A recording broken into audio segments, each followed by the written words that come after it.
What's up? My name is Matt Mowry, and in today's video, I'm going to show you how to easily hit your first $10,000 a month on OnlyFans using this free Notion document. So without further ado, let's get straight into it. What I first want you to do is watch this entire video, and then secondly, make your way to the bottom of this description, and then you'll see a link to this Notion document. Click on that, and you will be either you need to sign up for an account first. Do that; it's very easy. And then you'll be linked to a page like this. Navigate your way to the top right hand corner. You'll see a little button called duplicate. Click that and you'll get an exact copy of this template in your guys' Notion account. Now, if you don't have a team or anything like that, anything too serious, Notion's also going to be absolutely free, which is great. I recommend you using that every single day. If you want to make $10,000 a month as an OnlyFans creator, it's not that hard. You need a few simple steps to follow, to keep track of. You need to improve. You need to look at your feedback and actually learn what you're doing wrong, what you're doing right, and do more of that, of what you're doing right, do less of what you're doing wrong. And you need to just be getting better every time. You do that for 6 months, I guarantee you anyone watching this will find success. This Notion document is just a way to help you achieve all those things. So let's get straight into it. Starting off with a nice quote: good artists copy products, great artists steal ideas. This is a rendition that I created from Pablo Picasso's famous quote.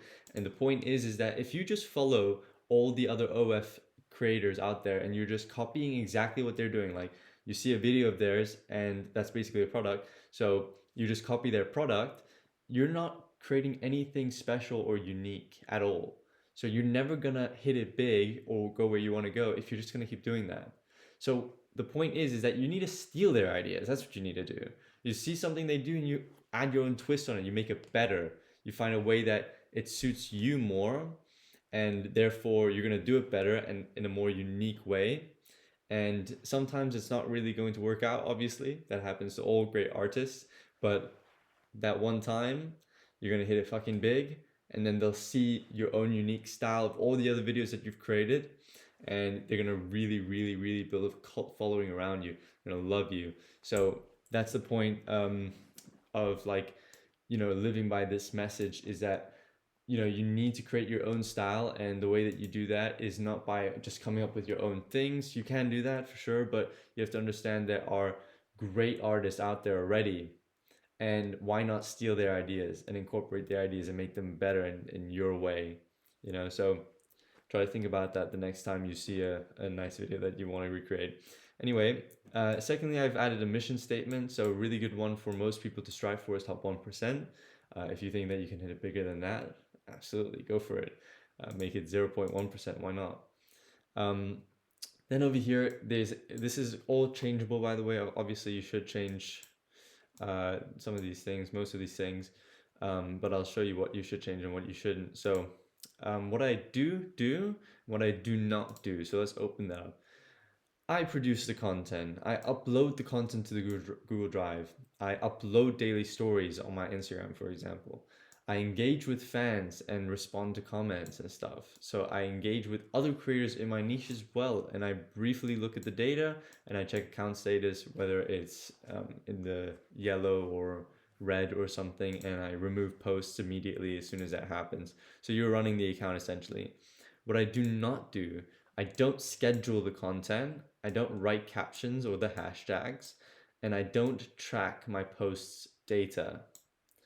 So we'll get straight into what this all means and everything like that. Actually, we'll do that a little bit later on. Let's go through goals first. So goals. These are just some very basic goals that you should change and tailor to your own way. So hit 10,000 followers on Instagram, keep a consistent content schedule, and hire some help. I think these are like three of the most important things. You do this and you're well on your way to making your first $10,000 a month. But yeah, you can add more goals. You can change them to make it more aligned with you. Maybe you already passed your first 10K. So content verticals, these are also known as content topics, content pillars, whatever else you've heard of them. It's really important to choose 3 to 5. You should start off with 5 to see, what you're going to be good at, what you like doing, etc. So I've just included some examples. So thirst traps or OF based trends, that's what you see all the OnlyFans creators are doing. They're always doing some sort of thirst trap or OF based trend. Not all of them, but most of them. Skits, this is arguably the best one to do because it actually takes some production to pull off. So usually they end up working the best. You know, everybody is just going for thirst traps all the time. They're just being saturated and overdone.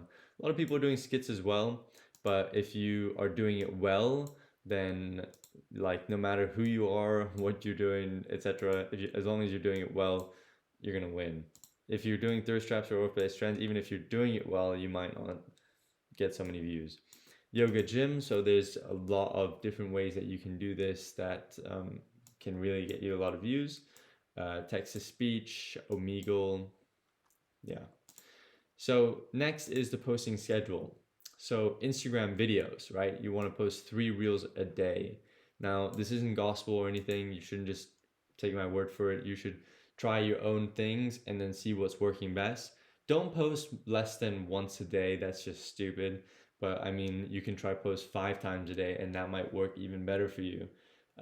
Maybe 5 times won't, maybe even 3 times will be too much. Maybe 2 times is like the sweet spot. So you just want to find your sweet spot and then stick to it. Never waver, never change, never drop. Okay, like that's super, super important. You don't want to be fucking around too much.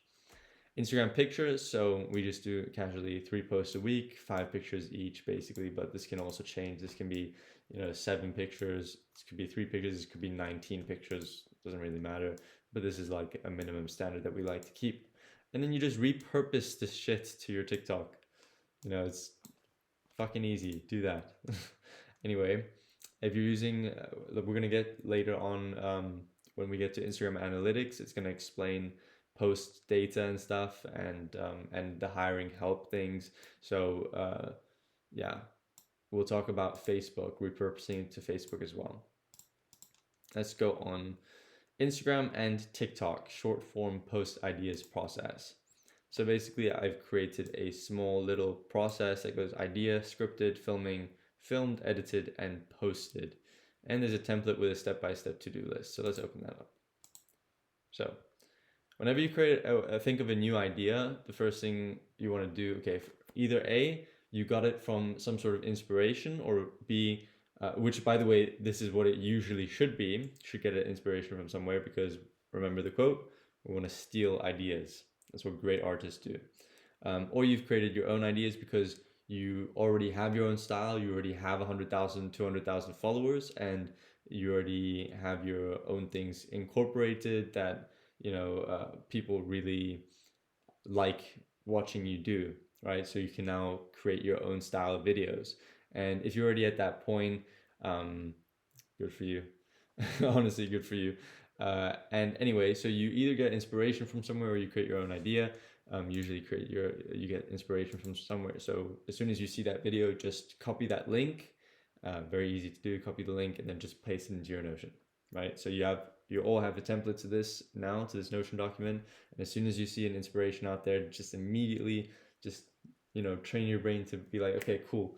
Copy the link, go into the Notion, and then you just paste it into the idea. Name the idea, whatever. Like, let's say this idea that you saw somebody else do, you have your own spin on it, right? So you just want to name the title, whatever spin of the idea. So then you see, okay, cool. This is the title of the thing I want to do. This is the inspiration that I got behind it. Then you want to put your vertical in. So I've included the ones, you just want to keep them the same, obviously. So if you're going to change the other ones, just make sure that you're changing this as well. Remember, this document is all for you to tailor to meet your needs as best as possible. And yeah, you just enter the vertical of whichever video idea you want to do it in, and the stage it's in. So right now it's still an idea, of course, and then you can leave the post date blank until later on, right? So you can open up a little post to-do list. You can change the name again. And then you just want to create the hashtag and the caption. Now, if you hire people to schedule for you, then they can create the caption and hashtag for you, right? So that's one thing that they can be doing. You can also keep this as a post to-do list and then write your title as the caption if you still want to control that aspect. Then once you want to script the idea, if you need to script the idea, sometimes you don't need to script the idea and you can go straight to filming, right? You want to script the idea first, you just create a little script. very easy to do. And yeah, you just keep on dragging it like until, you know, if you don't, for example, if your guy also does your editing, as soon as you put it in filmed, he can see, okay, cool, it's filmed now. Like, he can check your Google Drive to check which, you know, video you uploaded, and then he can see all the details, the script if needed, etc. And then he can edit it as well as possible, matching your vision as clearly as possible, so you guys can be in really good coordination. That's really important to make a video do really, really well, of course. And then you can see if he's once he's posted it, so that's awesome too. So that all your ideas never go to waste, right? Okay, cool. So next is Instagram analytics, arguably the most important part. So let's go through this. Our agency, we have all these documents, but in their own way, and I've just incorporated all these documents into one. We still use all the other documents. We don't just use one because there's a lot more to it that we have to look at. And yeah, it just works for us that way. But if you're an OnlyFans creator that is still managing everything yourself and everything, so, you know, it's better to just have everything in one. Obviously, that just makes more sense. So as soon as all these videos get uploaded, right, as we went before, you'll have like a stack of ideas here that are just posted now. Every single thing that's posted in that posted section should go here, right? So you have all these ideas, and there'll be hundreds, right? Hopefully. Hopefully after a couple months there'll be hundreds. That's like keeping a consistent schedule. That's what you want. Anyway, then you put the vertical. So I've added extra verticals here. Just you can take some of these verticals and then even change them. So whatever you feel would suit you best, test them out and stuff. I would always try to test out 5, and then after 6 weeks, whatever is winning, whatever is doing well, you just keep, and whatever is doing bad, just remove. And essentially the way that you figure that out is through this Instagram analytics page, right? Because you would ideally hire somebody to put in all the data for you for all these hundreds of videos, right? And you can make informed decisions after 6 weeks. For example, you can see, oh shit, okay, these 10 videos did extremely well, the views, the likes, the comments, the saves, etc. And then you see more than half of them were in skits. So you're like, okay, shit, skits is really good. Let's say the other ones were OF based trends and Omegle. So you're like, okay, cool, now I have my 3. I'm gonna lose the other ones and then just double down on all 3 of those, right? So it's really important for you to just make as much content as possible, to just get really good at content. And that's the point of hiring somebody to do like all this kind of stuff for you, because it does take some time, you know? So you can do it by yourself, especially in the beginning. And then once you see that there's no point really in you doing it, then I would definitely suggest that you hire somebody to do all these tasks for you to free up your time. Specifically, what's really important is somebody that's scheduling all the content for you, because that's really time consuming. Somebody that's helping you with this editing and the coordination between like bringing your vision, like you creating the vision, and then somebody actually bringing that vision to life through your through the editing. And then also the post-production process, which is, you know, getting all the data and everything, filling up all the data for you so you can make informed decisions. So yeah, anyway, I've included a little YouTube long form ideas process here as well, which is basically the same, a little bit different. It just says description, if it's gonna load. Yeah, okay, there you go, title and description. And if you know how to do YouTube, it's a game changer. I'm gonna be posting a video soon on how to get to your first 10K a month with YouTube alone. And that's gonna be dropping soon. But if you know already how to do YouTube, this is gonna help you a lot as well. So anyway, that is the OnlyFans creator template.